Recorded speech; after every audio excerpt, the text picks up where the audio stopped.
Hello, everyone, and welcome to the Financial Dads Podcast. My name is Paul Fagan, and I'm here with Jody Fisher. Hey, Jody, how you doing today? Good morning, Paul. How are you? Pretty good, pretty good. In short, this podcast is for all the dads out there who struggle with life's topics as they are related to family and finances. Our hope is that we can provide our thoughts, successes, and mistakes and share them with all of you. Today's topic, which is also a pretty important topic in my life and has been and continues to be, is how to pay down debt, right? How to slay the debt dragon and get on track to a relatively debt-free lifestyle. So from my experience, I've been able to pay off all of our major debt, which includes the cars, the house, and the dreaded school loans. I do use credit cards from month to month for expenses with the assumption that they're always paid off at the end of each month, right? So I don't like to carry any debt forward, and we treat them just like any other debt. We try to get it out of our lives as fast as possible. I've not endured a credit card interest charge since college. I got into a little trouble with a Fordham branded credit card, ran the numbers up to $5,000-$6,000, and then turned around and said, "Uh-oh, I'm here." So since then, I made it a point to pay off the credit cards as soon as possible.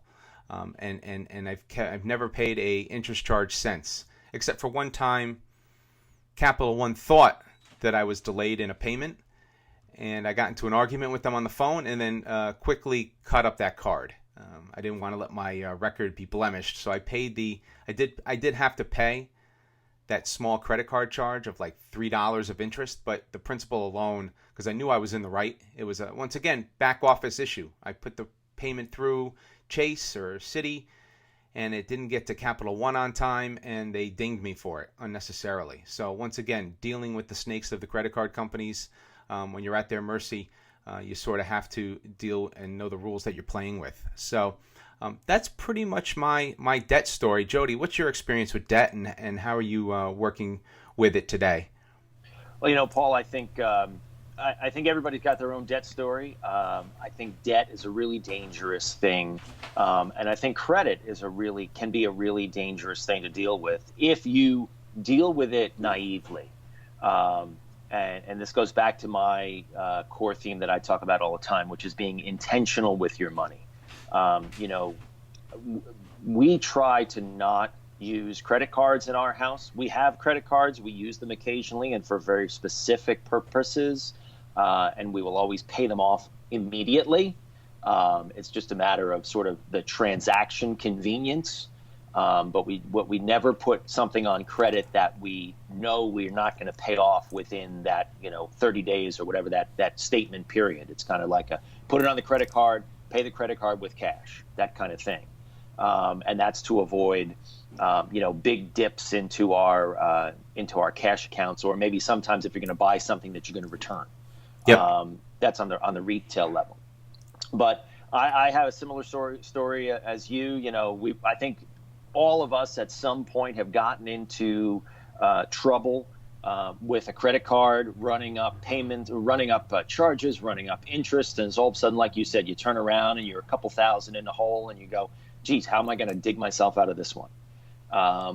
And so, being intentional with your money in terms of how you spend every dollar you get, including what you may or may not choose to put on a credit card or any other type of debt, I think is really important. And we can get into when we talk about debt, we talk a lot about credit cards, but debt is anything you owe to anybody. So that includes a mortgage, a HELOC, a car payment, a credit card, a school loan, anything is debt. And debt is that hole into which dollars flow when they're not flowing it back into your own pocket. Yep, absolutely. And good examples, my school loan from my undergrad, my wife's school loan from law school, our mortgage, our cars. I've talked about these on previous podcasts, but we always treated them with utmost urgency to get rid of them out of our lives. In fact, in terms of my wife's school loan, we actually at one point took the school loan and converted it to a HELOC for a number of reasons. But for our purposes, we wanted to pay down and slay that dragon as soon as possible. So we kept working more and more towards paying off these debts. So we, like I said earlier, we did pay off our mortgage the cars, both cars we own. One's an '09 and one's a 14. So at some point we will have to get back into buying a new car. Hopefully that will be with cash. But like you said before, sometimes the loans give you some level of warranty, especially with large purchases. For instance, when we bought my wife's Subaru, well, we had the cash to buy it outright, but we chose to take a loan out, which was like a 0% loan of some sort, for the first year, just to make sure we didn't have a lemon, right? And then once we knew the car was what it was, we quickly chunked down and paid off the loan, right? So that was the idea around it, was using it for warranty, like you said earlier in the podcast here. It's funny, the psychological effect of credit cards. I had a good friend I used to live with, and he used to love getting new credit cards in the mail, to the point where he would jump up and down when the new credit card would come through. And I jokingly once said to him, and he always remembers this, I said, you got to pay that back, right? You know that, right? And I think some people have this fascination with credit cards that it's free money somehow. But really it isn't, right? It's actually more money than cash, right? Because by the time you add on fees and charges and interest expense, you're going to pay way more for that steak or that set of earbuds or whatever your thing is. So, like we talked about earlier, paying the credit card off at the end of the month is always key. And I think I saw that also firsthand in my family, right? So, people's financial lives are impacted in a negative way. So I've seen around me a lot of folks have credit cards. They carry the credit card debt. They carry it for some time. And then they run into a cycle where they come into a windfall. They'll quickly pay off the credit card or transfer the credit card payment, the credit card balance to a HELOC, and then clear off the credit card and say, I'm never going to use that again. And then they start using it again. So there's a lot of negativity that can happen in people's lives around credit card, just like abusing any other product, or whether it was a drug problem or an alcohol problem. I guess I'm getting too heavy here, but people can get addicted sort of to the credit card and using it over and over and getting stuck in that cycle. What are your thoughts on that, Jody? I mean, I think I appreciate what you said about maybe getting a little too heavy, but the mentality is the same. Using a credit card with wild abandon, I think is no different from any other addiction at its essence, right? If you're running around and you're slapping down a credit card every time you walk into a drugstore for a stick of gum, that's a problem. That's a big problem. And there's a huge difference between that and, let's say, intentionally making a large purchase like you described with the car or whatever. We recently bought a couch. Making a large purchase with that, knowing that the money's in the bank, but we're just going to throw it on the credit card, make sure the couch gets here, we don't have to return it or whatever, and then good, it's in the house, great, and we pay it off with cash. The latter is being intentional with your money. The former is just like running around and running up debt and getting crazy and sort of waking up the next morning or maybe 30 days later, you get that bill in the mail and it's that giant hangover, and like the bill comes due and you're like, holy mackerel, how did I get here? That's a real problem for some people, and a serious problem too. It's not just like, hey, you're stupid. Like, some people are really truly addicted to just running around and spending money like that, and you've got to change your mindset on how you use credit cards, debt, money in general. You have got to get really serious. If you're serious about winning with money, you got to get really serious about how you use your money. And I think the first step in digging out of that hole is really just writing everything down. I was shocked the first time that I did a budget for us, and this is going back maybe 10 years, how monumental the numbers were, and how when you put them down on paper and you ran them out over time, how I've said this before, how I just saw our household budget driving off a cliff. And I saw the exact week it would drive off the cliff. It becomes so crystal clear when you write things down about where you are with your money. And it allows you to take that first step. Just like any other addiction, to use your analogy, Paul, how bad your addiction is. and how desperately you need to break it. And then the good thing about having that written down is that it will show you, that budget will show you exactly how you're able to break it. And then you just have to have the will to do it.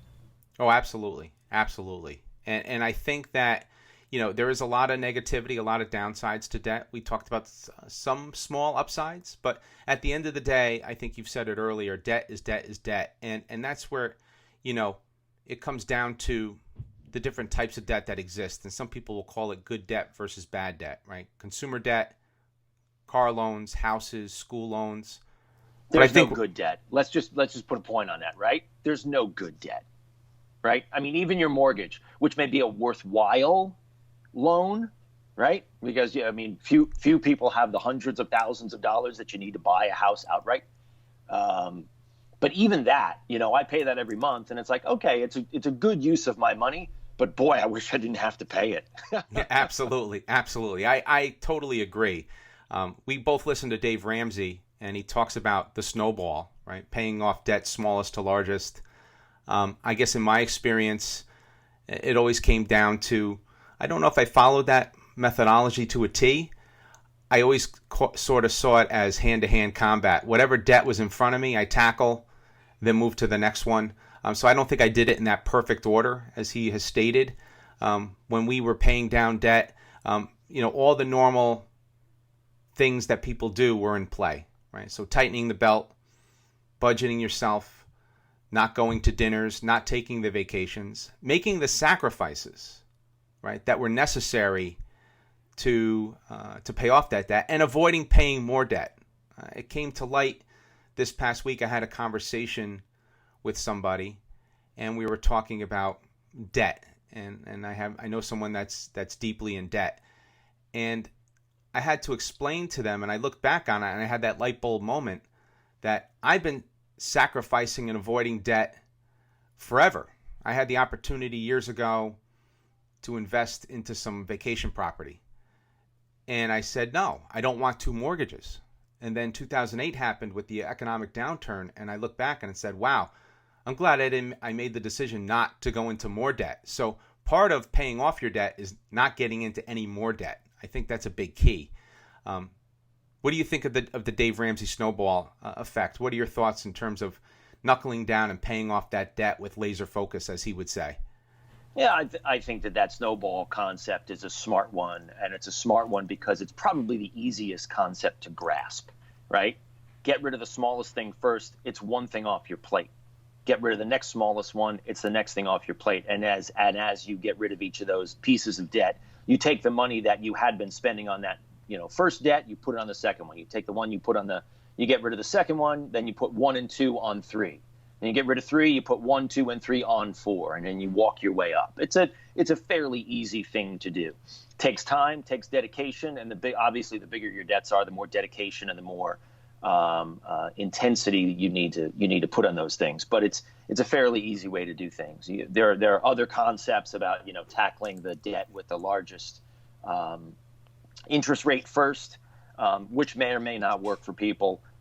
You can do it lots of different ways, and I've put my own personal little spin on how we have been getting rid of our debt, and we're basically down now to a mortgage and a student loan, and that's down from maybe 7 or 8 separate pieces of debt that we had. Just nuts, right? And I think that's how people get into trouble, right? They don't go and they take aside from the mortgage or a student loan or something like that, a few people I think have one credit card where they rack up $75,000 worth of debt, right? They have 6 credit cards, and one's got $2,000, one's got $3,000, one's got $10,000, and you add it all up. Yep. And it's this giant mountain. Yep. Death by 1,000 cuts. Exactly. And so getting rid of those one at a time, intentionally, and on a schedule, and that's what a budget really is. It's a schedule for your money. Is the most important key to success. I use the phrase intentional all the time, but you can be intentional with your money, or you can not. And if you're not, it's just like a car swerving around an icy road and you're just waiting to crash. Yep, absolutely. Absolutely. Have you taken personally any drastic steps towards your debt goal in terms of cleaning up the debt? I can't think of anything offhand that I did. What we basically were able to do was take certain incomes that came in over time that allowed us to pay down the debt, whether it was getting a refund from Uncle Sam, right, or the New York State, or some sort of small bonus at work, some sort of small windfall of sorts. We never had a big windfall of any kind, right? So no inheritances or anything like that. And like I said, we did a lot of debt avoidance. So not taking trips to Disney or to Europe or whatever you want to call it, whatever your thing is. Not buying cars on a regular basis. We kept cars for a very, very long time. And that's for another podcast. We'll talk about buying cars and such. But the story with me was I kept my first car. I bought a 92 truck new, paid it off, kept it for 17 years, right? To the point where it began to really start breaking down. And that's when we really had to get another car, right? And I jumped back into the leasing cycle. I'm out of that now. And like I said, we'll talk about cars on another podcast. But the goal was to just get all these debts paid off. And it feels great not to have those major debts. And we just carry the credit card monthly. So we're able to, we use it more, Jody, as a convenience. I think you said it earlier in the podcast, right? We use it for convenience. But I know that it's not the right thing all the time. I should be using cash more because psychologically, I'm probably spending more with the credit card and I'm not realizing it. It's one thing when you're putting it on plastic or clicking a button through a website. It's another thing when you're pulling those hundreds or 50s or 20s out of your wallet to buy something. That hurts, doesn't it? Oh, it's a different experience. And I think there's a lot of psychological effects there, right, that I'm probably not taking into account. But once again, I try to live my life as best I can, and credit cards have become very effective for family budgeting and for family use. So my wife and I have a shared credit card, and we use it for the family items. We each have our own credit cards. She watches her personal ones. I watch over my personal ones. We have the joint account that we watch over. And it helps with end-of-year planning. It helps with forecasting. There's a lot of benefits to it, but there's probably some negatives to it as well in terms of extra spend that probably does take place that I'm unaware of. You were talking about, tracking the debt, having the plan, setting the goal. When you were digging in for your debt payment, is that how you were handling it, just week by week and just kind of tracking and chunking down and figuring out where the extra money would go? Absolutely. And, in its simplest terms, an Excel spreadsheet, charted out by, across the top, columns by week when we were getting paid. So there's your inflows at the top and down the left-hand side, every single piece of debt and every source of, in and out. And we posted a spreadsheet on the Facebook page, I think. And that's one of many. And everybody should have their own version of that, however it works for you. But the whole point is to write everything down, to see it in action, to chart when those debts are going to get paid off and how they're going to get paid off, and maximize every dollar that comes in. Going back, like I said, 10 years to the first time that I did a spreadsheet, maybe more. I was amazed at how much waste there was in our budget because we didn't have one. I was like, wow. I found, without even blinking, I found a couple $100 a month that I could put on something else. In terms of paying down debt and strategies, other than just being intentional and charting it out in that budget, you can utilize other strategies, which are no secret, things like 0% credit cards where you can surf debt over to a 0% credit card for a certain amount of time. Just be sure that when you do that, you're going to be able to pay that debt off in the amount of time that you have to maximize the 0%. There are things like you can do consolidation loans. You talk to your bank and do consolidation loans, although be wary of your bank because your bank is always going to try to upsell you on something. Yep, absolutely. Sneak in hidden fees and charges and just, banks are businesses just like everybody else. They're not benevolent. They don't love you. They love your money and they want to take more of it. So just be smart with how you choose to pay off your debt and start that mentality of living in cash. That's the most important thing. We cut up all but one of our credit cards. We have that one credit card that we just sort of have there. I'd love to get rid of it. My wife wants to keep it. That's fine. That's the middle ground that we've arrived at. But talking about creating the budget, I was the one who created the budget. You're talking about family dynamics, right? I was the one who created the budget and sort of brought her along and said, hey, here's how I want to start running our finances, because here's how I think we could be doing better. She was hesitant at first, and just sort of slowly kept working on that to the point where got her on board, and now we're just sort of going at it together. But that first conversation, Paul, you tell me maybe your experience. That first conversation where we were talking about, hey, we want to buy this thing, and I said, okay, let's plug it into the budget, and the numbers didn't work. And I looked up from the computer and I said, we can't get that thing. The look on her face was like, what do you mean? And that launches into this conversation, and a rather heated one, I remember, about we don't have the money to buy this thing. To me, that's the turning point of winning with money. When you can start to have that, to recognize that situation and have that conversation and say, we can't buy this thing. And it's not, we're not talking about like school for your kids. We're not talking about, absolutely, sneakers, because the kids don't have any sneakers anymore, or, food or something like that. We're talking about something that is 100% disposable. The first time you have that conversation about we can't buy this because we don't have the money, that is a game changer of a conversation. Yeah. And if you can successfully navigate that conversation, and it'll be the first of many that you have, you will begin to change your mindset about how you use money, and you will throw away the mentality of using credit forever. Yeah, I agree. That conversation, it's a little bit different. Once again, dynamics are a little different. With my wife, when I started listening to Dave Ramsey, I bought the Total Money Makeover, bought the book, read it, and then gave it to my wife and asked her to read it. And she read it in a few nights. Like, she read right through it. I don't think we've ever had that particular issue. She's always been sort of very supportive of the finances, and I take the lead on a lot of the financial pieces within the home. And I'm probably the one who wants the splurge items more than her, which is funny. Every marriage is different.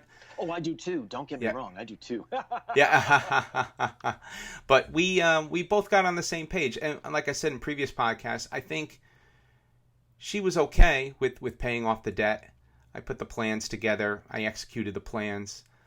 But at the end of the day, she still was a little bewildered why we wanted to get it done so fast. But we did get it done, and I think she's happier for it. And once again, it comes down to everybody in America has credit card debt, right? They're sitting on credit card debt. They're sitting on mortgage loans. They're sitting on school loans. They're sitting on car loans. It's the norm, right? And I think there's a commercial where it shows a guy by the barbecue with the brand new ride-on tractor, and he's cooking out in this big beautiful house, and he's got the cars in the driveway, and he looks at the camera. He goes, "I'm up to debt. I'm in debt up to my eyeballs," right? Yeah. And I remember that commercial, and it just, I'm glad I'm not in that position. I know a lot of people that are in that position, and sometimes I wonder personally, maybe that is the way to go. But I think it comes down to personal finance, personal choices, and for me, I'm so much more comfortable not having the debt floating around and treating debt as it should be, very carefully. So focused on, like you are, those credit card balances don't go past the month, right? We never carry a balance. We always treat it as like, if we don't have the money to spend, we don't spend it. And we know when we're buying something that is going to be paid off at the end of the month, no matter what. So we've had to, and once again, it comes down to sacrifice, right? So as you're going through paying off debt, it's going to be a sacrifice. I think we could talk about all the techniques and all the different ways of snowballing and such, but at the end of the day, it really comes down to discipline, right? And you're going to have to lock it down for a while, right? To get everything paid until you can see that you're clear out of the woods, and then you could start loosening up on dinners and other toys. But when you're in the middle of that debt cycle, you really do have to buckle down. I think you'd probably agree with that, Jody. You're right. And probably a good experiment if you're using credit cards on a regular basis. or if you don't know if you're using your credit card on a regular basis, empty your wallet. Just walk around with your debit card and your license, or just pull all the credit cards, all the store cards, all the everything's out of your wallet, throw them in your drawer for 30 days and see how many times you go reaching for one of those cards. That'll give you that'll make your head spin. If you're using credit cards like crazy, give that a shot. And then at the same time, write down all those debts and start budgeting and see where all those debts are. I'll tell you, if you total up your credit card, if you use credit cards on a regular basis and you total those up, you're gonna cry when you see the total number at the end. It's gonna be thousands of dollars, I bet. Wow, that's it was for us. It was for us. I mean, I looked at I think our credit number, when you threw it all together, it was tens of thousands of dollars. wow. Guaranteed. It was nuts. It's like, what the hell? And I looked around my house and I was like, I don't even know where this money went. Yeah. Right? It's one thing like if you take out a loan, like you have a mortgage, right? Well, you stand out in front of your house, you look at the house, you say, well, that's where that money is. Or you take out a car loan or whatever, and you go, well, that's where that money is. But you look at your credit card and you look around your house, you're like, I don't even know what I spent this money on. That's nuts. I mean, that is the financial definition of insanity. You just gotta write it all down. You gotta get intentional, and then you gotta knock it out. Yeah, and just figure out the way that's going to work for you to knock it out. But get rid of it as soon as possible, because every dollar you're sending away to somebody else is a dollar that's not in your own pocket. Yep, absolutely. That was a great wrap up. I think that we don't even have to add a formal wrap up. You just pointed out everything that needs to be said on that front. I know one last thing, and you mentioned the Facebook page. So we did post a link to a spreadsheet that is a wonderful spreadsheet by the Mortgage Professor. They have similar spreadsheets for cars as well, and it's a great. That's probably my big tip for everybody out there is using one of those templates. The one from Mortgage Professor is amazing. You plug in your extra payment, it will calculate what you owe to the mortgage company down to almost within 3 cents. It is an amazing product. So if you want to put $20 extra towards your mortgage 1 month and $400 1 month and $2,000 1 month, you could put all these disparate amounts and it tracks it to the penny. And I think it's an amazing tool. And they have similar tools for paying down major debt like cars and stuff like that. But I agree with you, Jody. Having the tools and having the right tracking, being intentional, using the Snowball method, and focusing with laser focus to get these debts paid off is really the only way to slay that debt dragon. Without a doubt. Perfect. Well, Jody, I thoroughly enjoyed our discussion today, and I'm personally looking forward to the next one.